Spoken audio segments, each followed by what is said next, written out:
Hello, good afternoon to you. There are lots of topics that we discuss that are very sensitive for one reason or another, or very contested by people on both sides or any number of sides. And I think we can all agree that gender, people who transition, children with gender dysphoria, adults with gender dysphoria, the treatment that you have received either medically and socially as well, what your rights should be as a trans person, and how they sometimes intersect with the rights of other people, perhaps most typically women and their sex-based rights, their biological sex-based rights. You know, we've talked about it a number of times on this program, and I hope, perhaps you don't think I do, but I try very hard to do, because this is a difficult subject for a lot of people. I hope that I talk about it calmly and sensibly and fairly. I hope I do, and if you think I don't, come at me and tell me how, and if you think I need educating, come at me and tell me how and why. But what I notice too often, and I've seen it again today in a piece in the Telegraph reporting on an Edinburgh Fringe Festival in which the SNP MP Mhairi Black was questioned on stage at the Stand Comedy Club. You might remember the name of the comedy club because Joanna Cherry, who has very different views to Mhairi Black on gender-based rights and on transitioning and on the rights of trans people, you might recall the Stand Comedy Club was where the staff said they wouldn't work when Joanna Cherry was booked to appear there. In the end, that was resolved in Joanna Cherry's favour, that it was clear discrimination against her to make the event impossible to take place, and it has taken place. But let me get to the nuts and bolts of what Mhairi Black said at that event. She compared gender-critical campaigners, let's use Joanna Cherry as an example of that, and from the SNP as well, and a lawyer, a feminist, a lesbian. Gender-critical campaigners, she said, Mhairi Black said, were comparable to white supremacists. White supremacists. The KKK types. The Trump types. Who loathe black people and think that black people are less than white people, and think that black people should not have the same rights and respect and dignity as white people. That's what a white supremacist is. When in fact, Joanna Cherry's take on this issue is very similar to my own, which is that of course trans people should have rights, and under the Equality Act of 2010, gender reassignment was added as a protected characteristic. And of course trans people should have rights, and they should have the right to all of the freedoms that I have, except for, I as a woman have, except for some of those freedoms that I have, which are based on my biological sex. They're called sex-based rights, sex-protected rights. And that's where one of the big difficulties lies for some trans people in this argument over where and what trans women should be able to go. You know, remember the women's prisons argument when there was an attempt for a trans woman accused of rape, convicted of rape, to go into a women's prison. It never happened in the end, ultimately. But there was a what do they say? A stooshy, as they'd say in Scotland, about it. So we know that there is a point at which those rights collide, but I don't think they need collide.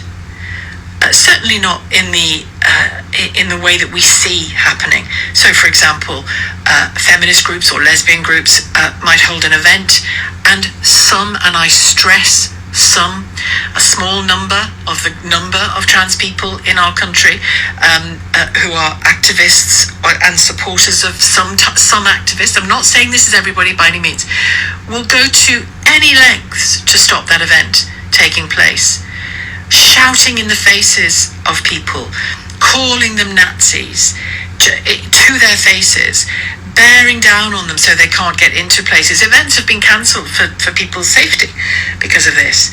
Now, that's not acceptable, is it? That's not acceptable, whatever the reason behind your protest is. That's not acceptable. If women, any group, has the right to gather and has the right to be together, And anyway, let me tell you specifically what Mhairi Black said, because it is quite extraordinary. First of all, she compared those views, the views that say that women's sex-based rights need to be protected, not because trans people are anything bad, or trans people are to be avoided, or trans people don't deserve the same rights as every other person in this country. They do. They absolutely do. To employment, to freedom of movement within our country, sadly these days, to anything that I expect any trans person should expect as well in terms of the human rights that they should enjoy in this country. Of course they should, except for elements of sex-based rights that only come with biological sex.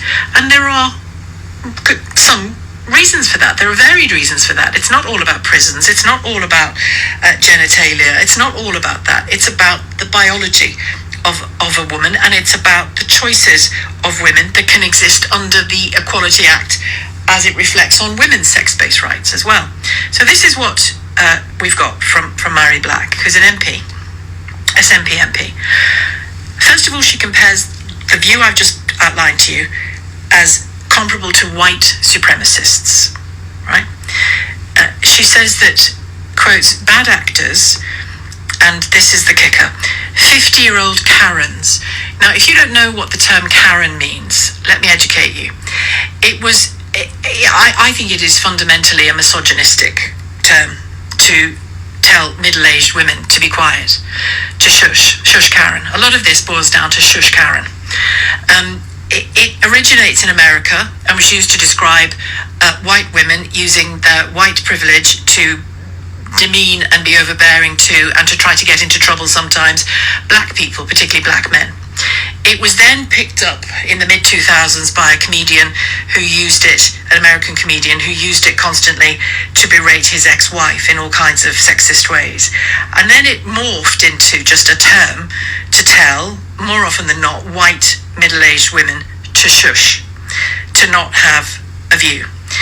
So now we have Mhairi Black, the SNP MP, referring to 50-year-old Karens.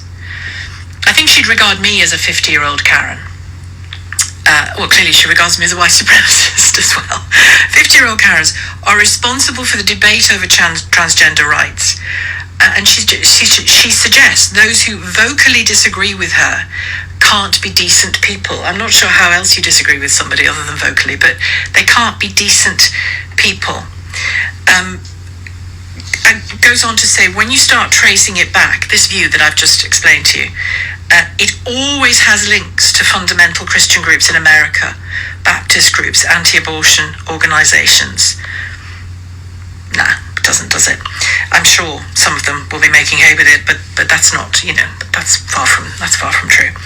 She goes on to be asked, can somebody with a different philosophical view to her, which I clearly have a different philosophical view to her on gender issues, could still be a thoroughly decent person?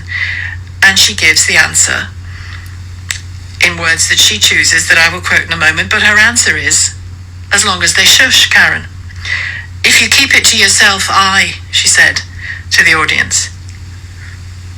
So somebody can be a decent person as long as they don't say anything she disagrees with. Shush, Karen.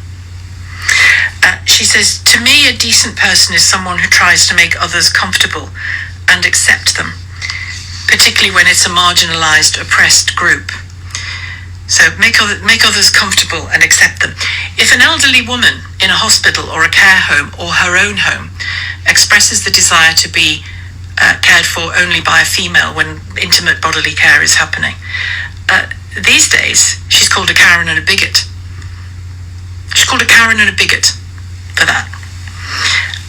So it isn't always about making people comfortable, is it? Because women athletes who found trans women undressing in their changing rooms when they hadn't been told that they were going to be there, full male genitalia, expected to be just automatically comfortable with that. They're not comfortable with that. Some would be, but clearly many aren't. So it isn't just about who's comfortable and who isn't. Being decent is being part of that progress. But shush, Karen. That's central to this. It's not just telling middle-aged women, and it isn't just middle-aged women, there'll be younger women and much older women who share the views of Joanna Cherry and I on these matters. it's the shush Karen at the heart of it is sexism, ageism, misogyny from a young woman who herself is a lesbian and without doubt will have received discrimination and abuse probably on the basis of that. I would just say, my question, I invited Mhairi Black on, by the way. She was genuinely unable to join us today. We spoke to her colleagues and she was unable to join us today because of a busy schedule, and says they think she'll be happy to in the future, so we'll see whether that's true. It'd be great to talk to her, because I want this conversation with as many people as possible. I don't think it needs to be reduced to one of hatred and antagonism and exaggeration and describing people as white supremacists or indecent or unkind or unfair or, you know, relaxed about making people uncomfortable. I'm not relaxed about making anybody uncomfortable. But nor am I relaxed about an entire section of the population, women over the age of 50, being reduced to the word Karen, which is thrown at them as a term of abuse. And in this case, in this conversation, to which there was wild applause, I'm told, reduced to being compared to white supremacists because they have concerns about children and the question of gender dysphoria. Which, by the way, both the Labour Party and the Health Service is falling into line with on those concerns. Not a full stop. None of this should be a full stop to discussion. We absolutely need discussion and we need more knowledge. All of us need more knowledge. But to have concerns about children and transitioning is not to be a bigot. To have concerns about women's sex-based rights and want them protected is not to be a bigot. And, you know, in fairness to Mhairi Black, to have concerns about the rights of trans people is admirable and important. And in the same way that not every woman is going to agree with me, not every trans person is going to agree with her, or trans rights activists. Because people are more complex than that. They can't be reduced to, oh, I don't know, one word, like Karen. Let's get your calls. They're coming in already. Karen, it's her actual name, has called from Penzance. Hello, Karen. Oh, hi. Yeah, this is really irritating. I was going to say, what are the chances? What are the chances? I can promise everyone this was not set up. Karen has called us from Penzance, straight out there. And I can see why, Karen. Yeah, you know what? I changed my name to Karenza on Facebook because I was so sick and tired of the slack. Every single time you express an opinion, some idiots, they're just idiots, come back and go, you know, oh, that's typical Karen. And as soon as you say, actually, I disagree, I don't think that's right, you should be doing that, I say, oh, that just goes to prove my point. And you're silenced. They are silencing a whole swathe of women because of their name. It's shush Karen, isn't it, the whole thing? Yeah. And it's just, it's actually really, really oppressive. And I'm shocked that I was so badly affected by it. Well, I'm not shocked because underneath it, and not too far underneath it, there is a whole host of things going on.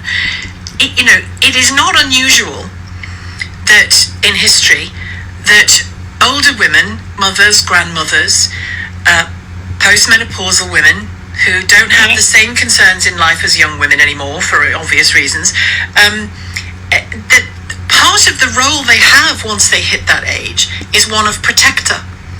They see things in a different way because they're out of the game, if you see what I mean. Do you know what I mean when I say out of the game, out of the sexual baby making game? Well, yeah, I'm 60. Yeah, so I'm 57, I'm not far behind you. And there are good social and evolutionary reasons why middle-aged and older women have a role of family protector. And I think I think it's no surprise that middle-aged women and older women are the loudest voices, particularly asking about children and transitioning. And again, not to say no child should ever be allowed to transition, not to say that children haven't got gender dysphoria. Of course children have gender dysphoria sometimes, of course they do, and sexuality confusions, you name it, of course they do. And it's not to say that those children won't go on to transition in adult life and be very happy as a trans woman or a trans man. Nobody is saying that. It's it's about the safety of children and the protection of long-established and hard-won women's sex-based rights. That's it. It's not about trampling on anybody else's rights. No, exactly. And I've got several trans friends, including somebody that I knew a long time ago who went through the full transition and then regretted it years later, which is dreadfully sad. But I mean, I can't tell you how disappointed I am in Mhairi Black. I mean, white supremacists, 50-year-old Karens, indecent. It could not be further from the truth. I just think that's so small. I used to have so much respect for her. You can be a decent person as long as you stay quiet, Karen. And your name isn't Karen. God. How about? I mean, I know you're laughing about it, but it has obviously got under your skin, hasn't it? It has, and it did actually I have mental health issues, and it did actually shut me up for quite a while. And I changed my name back to my normal name again on Facebook, so I feel a bit braver about it now. But I just think that they're just small-minded morons. I even got accused of equating it to racism when I asked somebody why it was okay to discriminate against somebody because of their name, which they can't help, or their age, or their sex. Yeah. Well, exactly, and I got embroiled in this huge argument, and I had to duck out completely. But yeah, it's just people with small brains. Oh, now, let's go full Michelle Obama and stay as high as we can in our discussions. But Karen, that's really made my day. The first caller being called Karen. Thank you. Wish you well, Karen, in Penzance. Farron has called from Walthamstow. Hello, Farron. Hello, Sheila. How are you? I'm okay. Yeah. First of all, I'd like to say I don't think you're a Karen at all. Nobody is. Farron. I listen to your show quite often, actually. So no, I've always kind of agreed with you and things like that. You don't have to. You don't have to. Yeah, well, I mean, generally, I'm just saying I do kind of share I'm aligned with what you think normally. I think with this notion of Karen, I think, and the link to white supremacy, I think we do need to kind of. What you didn't mention is that women in the enslavement era in America, they weren't innocent passive bystanders. A lot of black men. But she was talking about the here and now. She wasn't talking about the slave days. The name, the actual phenomena of the Karen, it has some legitimacy. Unfortunately, there is. I've been subjected to it myself. The kind of the save the white women kind of narrative of had the police called on me because of it in the past. Can I ask you what your definition in the UK in the 21st century of a Karen is? Because your opening line to me was, "You're not a Karen, Sheila," and I said to you, "They don't exist." They definitely do exist. No, they don't, Farron. Some women whose name may or may not be Karen may have a vehemently different view to you on something. It doesn't mean she shouldn't be heard any more than it doesn't mean you should be heard. I didn't say that. Well, women are told. But you know who did say that? Do you know who did say that? Mhairi Black. Exactly. Yes. If you keep it to yourself, you didn't they them pronouns, like on the previous caller, referred to them with the wrong pronouns. Can I just say as well? Who did? The previous caller. Who was she referring to? Karen. Well, she was referring to Mhairi Black. Their pronouns are they them. But anyway, what I want to say is, no, I don't. Nobody is saying that women shouldn't speak. That's not true at all. But it's well, but to be specific, Mhairi Black didn't she? I disagree with you. Well, no, I have a quote in front of me. If you keep it to yourself, Sorry, they did. If you keep it to yourself, I would say that to a lot of opinions of marginalised folk that are already marginalised. Does my view marginalise folk? Sorry? Does my take on this situation marginalise folk? If transgender people have to secrete themselves away into even smaller spaces. Have you heard me say that? The thing is, you're saying that there's, the spaces need to be sex segregated. No. The law on a number of fronts, including biological sex protects certain characteristics and certain people. By the way, since 2010, including trans people, gender reassignment as a protected characteristic. And another one is biological sex. And for that reason, women have the legal right to particular protections under their biological sex. That's it, Farron. Nobody's trying to trample trans rights. And I went out of my way at the very beginning to stress that I believe trans people, well, before I tell you what I think about trans people's rights, they should have all the rights that I have, barring the ones that come in law as a particular protected characteristic. And what are they, for example? Can I have an example for me, please? Yeah. Rape Crisis Centre, changing rooms, sports. Do transgender women not suffer, unfortunately, sexual violence? And men do as well, yeah. But I still can tell you that under law, women can ask for...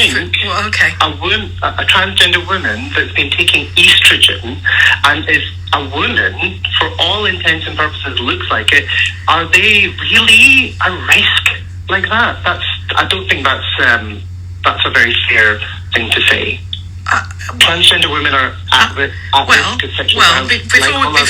Before we even go to risk, one of the things Mhairi Black says is that she thinks, they think a decent person is someone who tries to make others comfortable and accept them.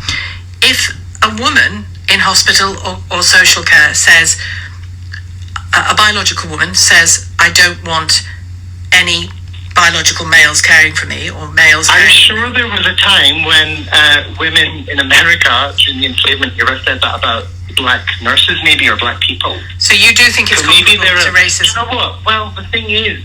Do you think it's comparable to racism? There was a time... You mustn't just shout when I ask you a question. Do you think it's comparable to racism? I'm not going to...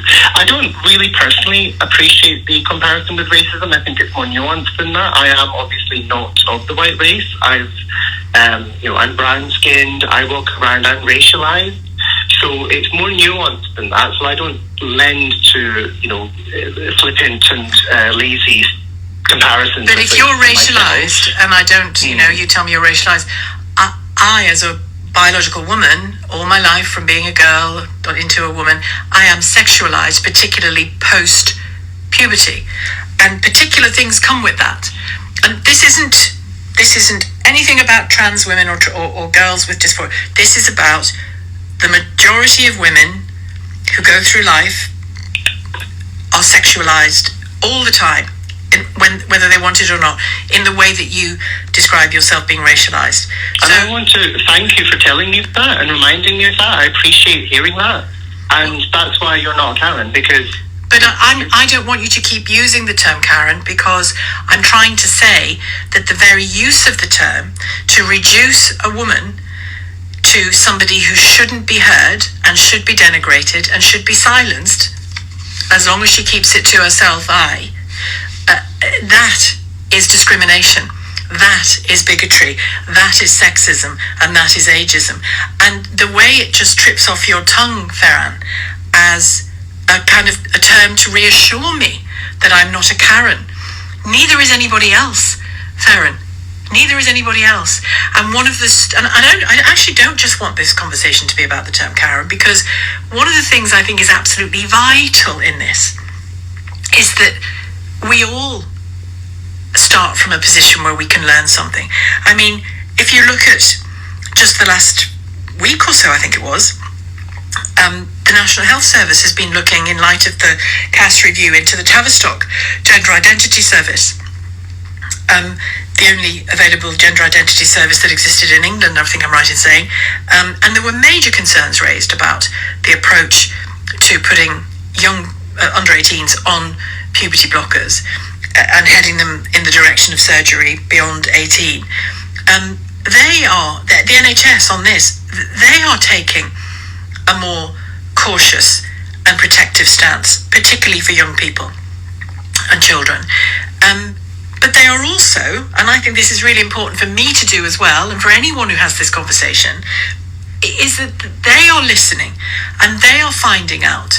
And we all need to listen and find out. And the reason it's risky and counterproductive to reduce anyone to a cartoon character that you can just dismiss with the word Karen, or any other. I'm sure trans people can think of equivalent names. I can think of one that was used routinely in the 70s and 80s and is appalling against you, I mean.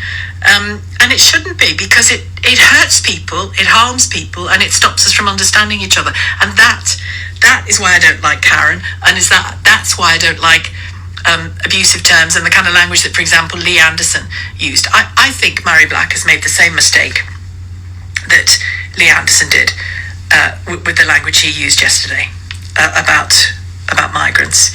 50-year-old Karens. Who the hell does she think she's talking about? Sorry, I took on faith what Farhan said to me about Mhairi Black's use of pronouns about herself, and they are in fact she, her, not they, them, according to her own Twitter bio. Just to be clear, we did invite Mhairi Black on to have a conversation with me about this, and it may still happen when she's got more time. I'd love that to be the case, because I come in peace. I come in peace with some firm things to say, and I'm sure she could find it in herself to do the same, and cut the Karen nonsense out, and we can have a genuine conversation about it, because I do think there is ground on which we must all meet on this, not least to stop the suffering of trans people and to protect the rights of biological women. The two can happen. The two can happen alongside each other. I'm convinced of it. Jane has called from Hove. Hello, Jane. Hello. I don't know how old she is, but I was saying to your producer or whatever that I think that the point of women over 50, and what I try to tell my own daughters, who I have many lively discussions about this with, is that we sort of did the fight, and we came a long way with the fight, especially with regards to gynecology, so that they don't have to suffer that. And when they say, oh, it's not relevant anymore, Mum, things aren't like that anymore, well, yes, ask yourself why. I had cervical cancer, and I had many treatments for it. Every single one was a male gynecologist. On one occasion, my legs, everything had been taken off below the waist, and my legs were shaking so much. He stroked the inside of my thigh as he did the surgery, which made me want to weep even more. There was nobody else in the room but him.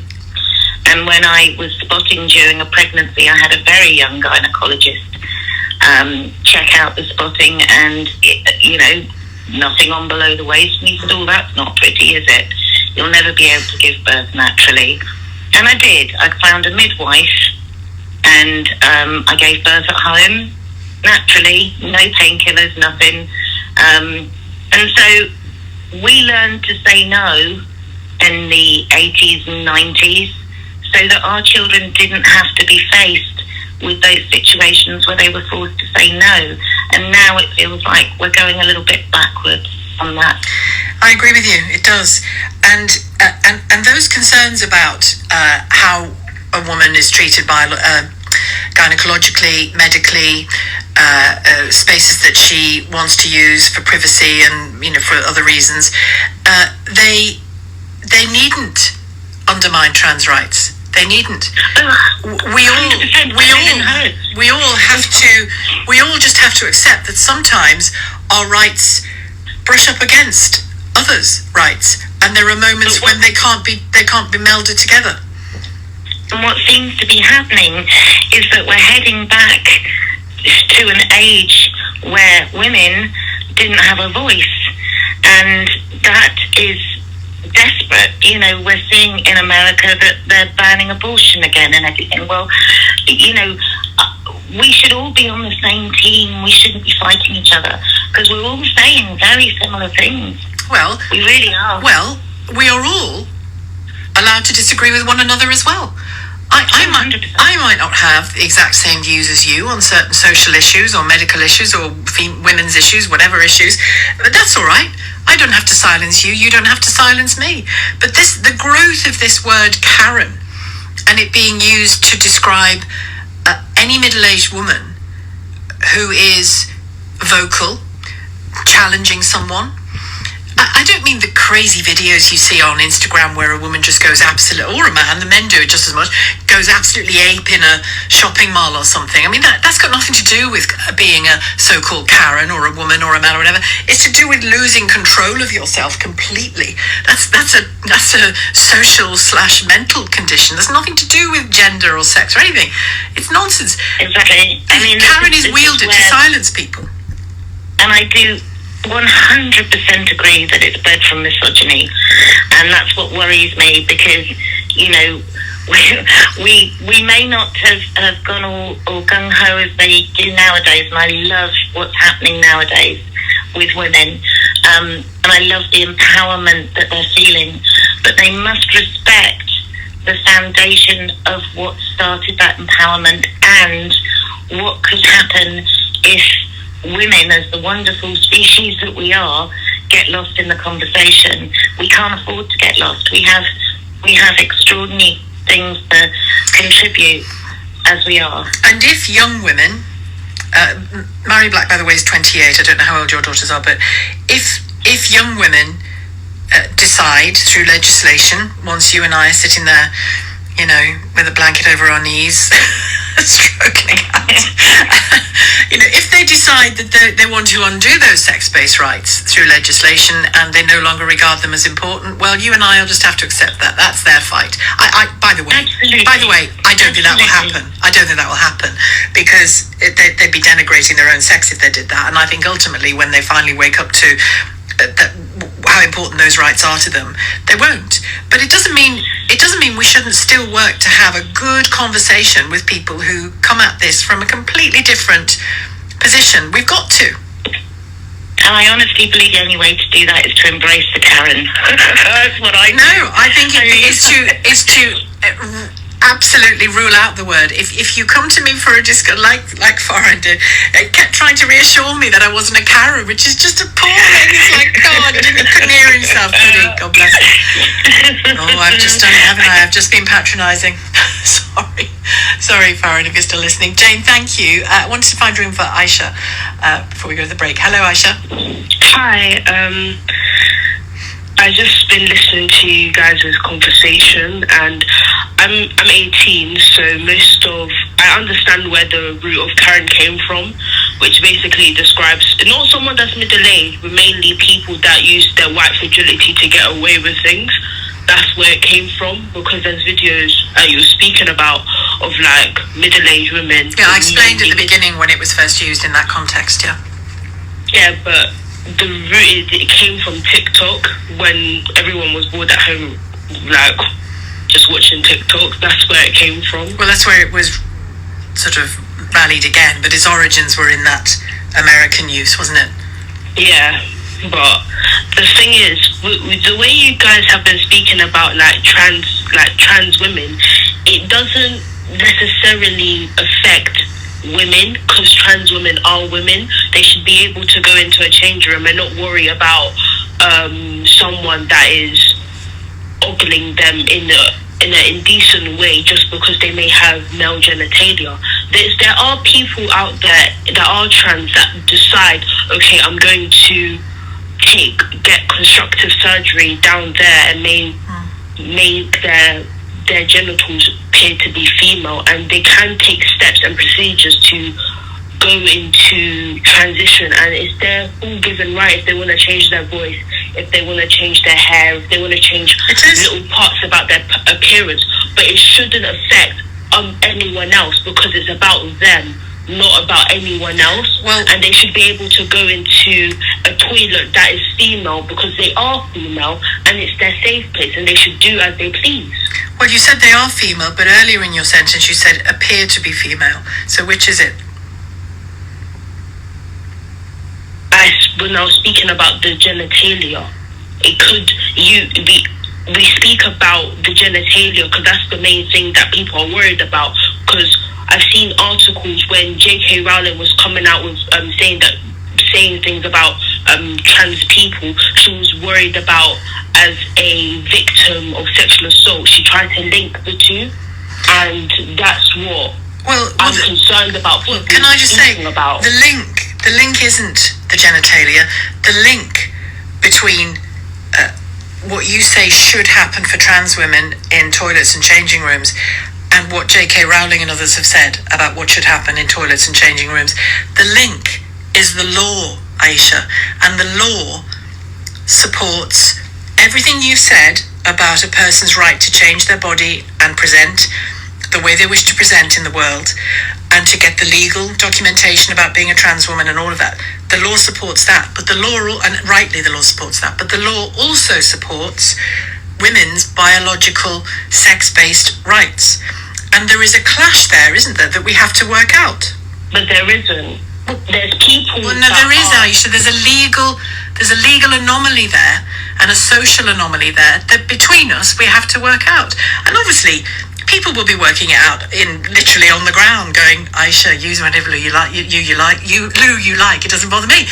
But there are others who don't feel like that, and they have rights under law to have total female privacy in certain spaces. Yeah, that can be the case. But no, it is the case, Aisha. It is the case in law. That's all I'm saying to you. Well, I understand that, but we should be able to. I'm someone that's I'm demi-female, so I go by she, they pronouns. Sometimes I don't feel comfortable being in a female space, so I will end up opting to go into a gender-neutral place like a disabled toilet. But even though it's not necessarily, because it's not necessarily a female or male toilet, so both sexes and all genders could use it.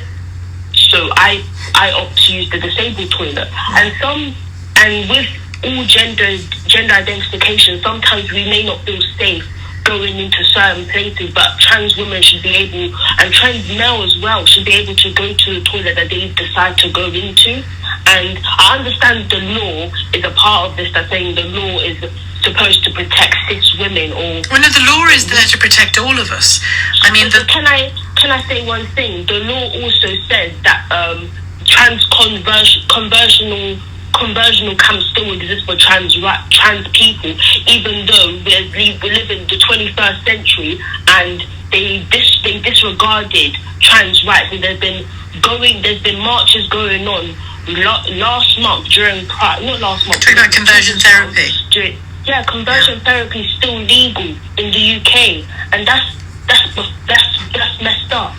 That's generally messed up. You're speaking about a law that's supposed to protect all women, but they're not even going to protect trans women that may have homophobic parents. I think a great deal of that reticence on the government's part around conversion therapy and where to draw the line on it was to do with children, but I don't think that is definitively decided yet by any means, is it? But you know, you're absolutely within your rights to raise it, Aisha. But I think all I'm trying to say is that there are laws that protect all of us in different ways, and there are laws that protect us all in the same way. And sometimes those ones that protect us in different ways will clash up against each other. And that's why we need to have calm conversations about it, like the one you and I just had, rather than ones in which people call each other names. And I don't think you and I called each other any names in that conversation. Thank you, Aisha, for your call. Good to talk to you. This text says, Sheila, I've known 4 Karens in my life, and they've been 4 of the most beautiful souls I've ever known. Karen is a very, very beautiful, beautiful name. Well, I hope our Karen in Penzance heard that, because she changed her name to Carenza for a bit of peace. Women over 50 being dismissed yet again, this time by a female MP with rather immature attitudes. Mhairi Black was photographed with a group of waspy women fighting for their pension rights a week or 2 ago. I wonder if she called them Karens. Apologies to everyone I know called Karen, says Barbara in York. Harley has called from Southend. Hello, Harley. Hello, Sheila. I'm a little bit nervous, so bear with me. Okay. I'm a 24-year-old trans man, so I feel that I can understand the position of trans women and where this phrase Karen has come from. I mean, personally... We know where it's come from, don't we? I'm talking about the use of it, really. Yeah, I mean, I don't think it is helpful, but I don't think it's talking about women of a certain age either. Or what I think it's coming from is where certain women just don't... It seems to me from, only on Twitter and in conversations I've had, that there are some women that point blank will not see beyond the argument of biological sex. And I feel that really dehumanises some trans people. And what do you think that, when you say some women won't see beyond the argument of biological sex, what do you mean specifically by that? What do you mean that's the only thing they'll consider in this? Yeah, I mean, because I feel like some women feel that, for example, a trans woman calls themselves a woman, but they're a man. But as a trans man that is, I've lived and felt a man since a very young age, I just feel that I can understand how it feels to just be reduced to your body parts. Because, for example, like the single-sex spaces argument, it's not just an argument, it is a reality in law that exists. Yeah, but trans women, they are, mentally, they are women. So this is the problem. This is where I understand where you're saying Sex, Harley, isn't a feeling or a thought. Sex is a fact. Gender is a different matter altogether, and how you wish to proceed in life and be spoken to and be spoken about, and all, of course that's a different thing. And we have deeply conservative attitudes to gender, I think, and the changes that we're seeing that you've obviously lived through more than me are important, because it's a whole section of society that hasn't had a voice, and I can genuinely understand why trans people would fear that they'd be silenced, but the way to find your voice isn't to silence other people's voices. No, but I feel like there's a lot of these women or men, like biological men, that will come into contact with trans people every day in single-sex spaces. And boil you down to biology. Yeah, well, they wouldn't even know that they're coming into contact with trans people. And whereas I feel like the media, not necessarily, like some papers and stuff, it's so divisive that it is. I just don't feel like it's accurate to what it's actually like in reality. Which is why I keep saying we must keep talking to one another and trying to understand where each is coming from on these important matters, I think. Yeah, I mean, I do, as you said, I do think it's unhelpful, the term Karen. But equally, I see some women that are so unkind to trans people every single day, or their Twitter accounts. It's almost like they think that this is like misogyny is equal to what trans rights are. Like, if that makes any sense, like they don't seem to believe that trans is real, that more it's trying to take women's rights away. Whereas, as somebody that is a trans man and knows trans women, they face very similar issues. Biological men are do you accept them too. that you're talking about trying to? Some women act as though people are trying to take their rights away. Do you accept that there is evidence that is what some people want? So, for example, the women's prisons example, which in the end was a defeated plan so far anyway, that row goes on in Scotland, but that the reality back to that instance, but you see what I mean, that would have been a reduction of women's rights. Yes, but I feel like there is some instances, for example, if a biological man that identifies as a woman has ever got a history of any kind of physical or sexual abuse towards women, of course I don't believe they should be allowed in a women's only space. But women who said that, Harley, in the Scottish Parliament were verbally abused and mocked and threatened. Well, I don't agree with that. No, I'm not suggesting you do, but that's the point I'm trying to make. Is it isn't a myth that women are mocked, abused and threatened when they say we need to protect women's sex-based rights. Some people can only hear that sentence as I hate trans people. That's not what the woman is saying. It's nothing I would ever say, but that is all people hear when they hear the words women's sex-based rights. They see it as an attack on trans rights, and it isn't. Yes, but I feel that when a lot of these women say they only want a certain kind of trans woman in their space, for example, a trans woman that has had full surgery, I feel like that takes away from the mental. I don't think any of the women that I've referred to, and some of the the more well-known arguments, are saying that. They're saying there should be, as there are under law, protections for biological women, and there are. But again, when you was asked by a caller before about these spaces, you said, for example, a single-sex rape crisis centre. But then where do you think that trans women would go if they was assaulted by a male? Do you feel that they should be segregated in the trans space? Because that wouldn't be fair either. Why not? Because these trans women, I know they are. I'm not entirely sure why that would be unfair, Harley, because women sought that single-sex space for biological and emotional and social reasons, and there's nothing to stop trans women or trans men from seeking a designated, legally protected space for emotional, biological and social reasons. I just feel that makes it takes away from what trans people really experience, where and what about what women really experience as well? That's where this that's where this conversation will always end up. Is what trans people, this isn't about every trans person or every woman. There are plenty of women who will disagree with my position on this, but that's where the argument and the conversation always ends up, where those different rights bump up against each other, and that's the conversation. That's the place we have to stay in for the conversation, rather than reducing one another to cartoon characters on either side. Great to talk to you, Harley. Thank you. Lovely conversation, Harley in Southend, and for all of your calls this last hour. God, that went by very, very quickly. That is it from me for today.